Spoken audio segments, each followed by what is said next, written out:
Di tengah gurun pasir yang luas dan penuh rahasia, seorang bayi lahir pada malam Jumat yang sejuk.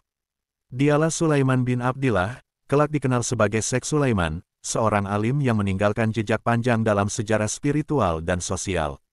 Ia lahir di wilayah Hijaz, dalam keluarga yang masih memiliki garis keturunan ke Rasulullah SAW melalui jalur Sayyidina Hasan. Sejak kecil, Sulaiman telah menunjukkan ketertarikan pada dunia ilmu dan ruhani. Sementara anak-anak lain bermain, ia sudah duduk di majelis-majelis pengajian, menghafal Al-Quran dan mempelajari hadis dengan semangat luar biasa. Para guru takjub melihat kecerdasannya, seolah-olah Allah telah menanamkan cahaya di hatinya sejak bayi. Pada usia 7 tahun, ia telah hafal 30 juz Al-Quran dan mampu menjelaskan maknanya dengan kefasihan yang melampaui umurnya. Ia sering mendapat mimpi-mimpi aneh yang selalu benar-benar terjadi. Salah satu gurunya mengatakan bahwa anak ini kelak akan menjadi wali besar yang menyimpan rahasia langit. Keluarganya hidup sederhana, namun penuh berkah. Ayahnya adalah seorang sufi yang mengajar diam-diam di masjid tua dekat rumah. Dari ayahnya, Sulaiman mewarisi kebiasaan bangun malam, berzikir dalam sunyi, dan berjalan kaki berpuluh kilometer hanya untuk menghadiri majelis ilmu. Suatu hari, saat usianya 12 tahun, ia bermimpi bertemu Rasulullah SAW. Dalam mimpi itu, Nabi berkata, "Wahai anakku, kelak engkau akan menghidupkan hati manusia di 3 benua." Ketika ia terbangun, ia menangis dan tak mau bicara selama 3 hari. Sejak hari itu, sifat diam dan dalam menjadi bagian dari kepribadiannya. Kabar tentang anak luar biasa ini mulai menyebar. Ulama dari berbagai daerah datang untuk melihat sendiri keistimewaannya. Seorang syekh dari Mesir bernama Syekh Al-Bana bahkan menawarinya untuk belajar di Kairo, namun keluarganya menolak halus dan berkata, biarlah pohon ini tumbuh di tanahnya sendiri. Sulaiman pun tumbuh dalam lingkungan keilmuan yang penuh warisan hikmah. Ia membaca kitab-kitab tasawuf klasik seperti Ihya Ulumuddin, Al-Hikam, dan Futuhat Makkiyah bahkan sebelum usianya 15 tahun. Ia dikenal sebagai murid yang tidak pernah tidur malam jika belum menyelesaikan kajian harian yang ia targetkan sendiri. Para sahabatnya sering bercerita bahwa saat ia membaca, seakan-akan dunia sekelilingnya lenyap. Ia seperti masuk ke alam lain, dan setelah itu keluar dengan mata yang berbinar-binar dan wajah yang bercahaya. Ia menjadi pusat perhatian, bukan karena keinginan, melainkan karena kemurnian jiwa yang terpancar alami. Saat menginjak usia 17 tahun, Syekh Sulaiman memutuskan untuk meninggalkan tanah kelahirannya sementara. Ia merasa ada bisikan halus dalam hatinya yang membimbingnya untuk belajar langsung dari para wali dan guru di berbagai penjuru dunia Islam.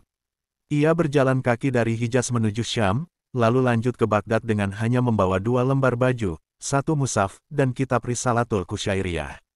Di Baghdad, ia diterima sebagai murid oleh seorang wali besar bernama Syekh Abdur Razak Al-Jilani, cucu dari Syekh Abdul Qadir Jailani. Disinilah kepribadian Syekh Sulaiman semakin terasah, ia tidak hanya belajar fikih dan tasawuf, tetapi juga akhlak dan diamnya seorang hamba di hadapan Tuhannya. Ia tidak berbicara selama 40 hari pertama kecuali dengan kalimat tasbih dan zikir. Dalam masa itu, ia disebut-sebut telah mengalami hal luar biasa yang jarang terjadi pada murid biasa. Ketika berkhidmat di rumah gurunya, ia pernah menemukan sebuah kitab kuno yang terkunci dan tak ada yang mampu membacanya. Saat disentuh oleh Syekh Sulaiman, kitab itu terbuka sendiri dan ia membacanya dengan lancar seolah ia telah mengetahuinya sejak lahir. Murid-murid lain mulai menyebutnya, Al-Miftah, kunci pembuka ilmu dan rahasia. Suatu malam, gurunya bermimpi melihat cahaya besar keluar dari dada Sulaiman dan menyinari 3 wilayah, Maghribi, Hind, dan Jawa. Keesokan harinya, gurunya memeluknya sambil menangis dan berkata, engkau telah diizinkan untuk membuka perbendaharaan langit. Dalam satu peristiwa, ketika Baghdad dilanda musim dingin yang sangat ekstrim, banyak orang kelaparan dan menggigil. Syekh Sulaiman keluar dengan membawa 1 kantong kecil berisi tepung dan membagikannya. Ajaibnya, tepung itu tidak habis-habis meski dibagikan kepada lebih dari 1000 orang. Banyak saksi yang melihat dan kemudian menulis peristiwa itu dalam catatan mereka. Namanya mulai dikenal tidak hanya sebagai murid, tapi juga sebagai ahli ilmu dan pemuda zuhud yang menguasai hikmah-hikmah langit. Ia pun diundang untuk memberikan ceramah di masjid-masjid tua Baghdad. Meski ia masih sangat muda, para syekh sepuh duduk di hadapannya dan menangis ketika mendengar ucapannya yang lembut tapi menghunjam hati. Dalam satu majelis, Ia mengatakan, barang siapa yang ingin menembus hijab ke langit, maka harus menembus hijab dirinya sendiri terlebih dahulu. Kalimat itu menjadi terkenal dan dicatat dalam banyak kitab sebagai salah satu hikmah agung dari Syekh Sulaiman. Sejak itu, ia tidak lagi hanya dikenal sebagai pelajar, melainkan sebagai guru bagi para guru. 5 tahun berlalu dengan cepat di Baghdad. Dalam periode itu, ia tidak hanya memperdalam ilmu, tetapi juga berpuasa sunnah hampir setiap hari dan beribadah malam dengan air mata yang tak pernah kering. Ia memutuskan bahwa waktunya di sana telah cukup, dan sebuah isyarat kuat datang bahwa ia harus segera bergerak ke timur, menuju Hindustan dan Nusantara. Dalam perjalanan menuju Hindustan, Syekh Sulaiman menempuh jalur darat melewati Persia dan kawasan Asia Tengah. Di setiap kota yang ia lewati, selalu ada seseorang yang seakan telah diberitahu langit bahwa seorang hamba Allah yang membawa cahaya akan datang. Ia disambut, dijamu, lalu diajak berbagi hikmah dalam majelis-majelis kecil di bawah pohon atau masjid tua. Ketika sampai di Isfahan, ia sempat tinggal di sebuah madrasah kecil yang dipimpin seorang faqih tua. Di sana ia mengajarkan tafsir, hadis, dan tasawuf kepada murid-murid muda. Ia juga dikenal suka membersihkan kamar kecil dan halaman madrasah tanpa diminta, sebagai bentuk kehinaan diri di hadapan Allah.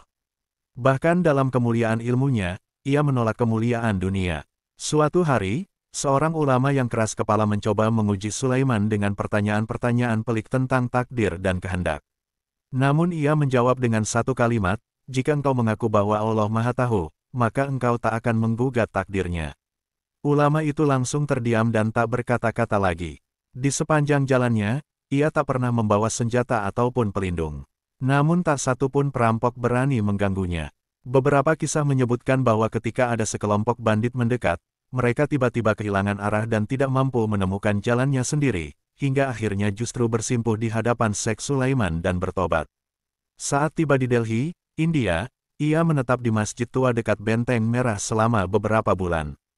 Di situ, ia bertemu dengan berbagai kalangan, ulama, pedagang, fakir, dan bahkan kalangan kerajaan. Meski ia tidak mencari kedudukan, keberadaannya menarik perhatian para penasihat sultan. Namun ia selalu menolak tawaran istana dan memilih tidur di lantai masjid dengan para fakir. A dikenal di Delhi sebagai orang yang bisa membaca hati. Banyak orang datang untuk bertanya, tapi belum sempat bicara, ia sudah memberi jawaban. Pernah suatu ketika seorang pemuda datang dengan niat buruk untuk mengujinya, namun sebelum ia membuka mulut, Syekh Sulaiman berkata, sebaiknya kau pulang dan minta maaf pada ibumu sebelum ajalmu mendahuluimu. Dan benar, malam itu ia meninggal dalam kecelakaan. Dari Delhi, ia meneruskan perjalanannya ke Benggala dan kemudian ke wilayah Melayu. Di pelabuhan Gujarat, ia berlayar bersama rombongan saudagar dari Yaman yang juga seorang pencari ilmu. Kapal mereka sempat dihantam badai besar, dan banyak yang panik. Syekh Sulaiman hanya duduk tenang sambil berzikir. Menurut kisah awak kapal, saat ia mengangkat tangannya ke langit, badai langsung reda. Perjalanannya ke Nusantara pun dimulai. Dalam hatinya, ia tahu bahwa tugas besar telah menanti di tanah yang belum banyak mengenal Islam secara mendalam. Ia berkata kepada seorang sahabatnya di kapal, aku akan melihat orang-orang dengan hati bersih di tanah hujan. Di sana, akar cahaya akan kutanam. Dan dengan itu, langkahnya mulai menjejak bumi yang baru.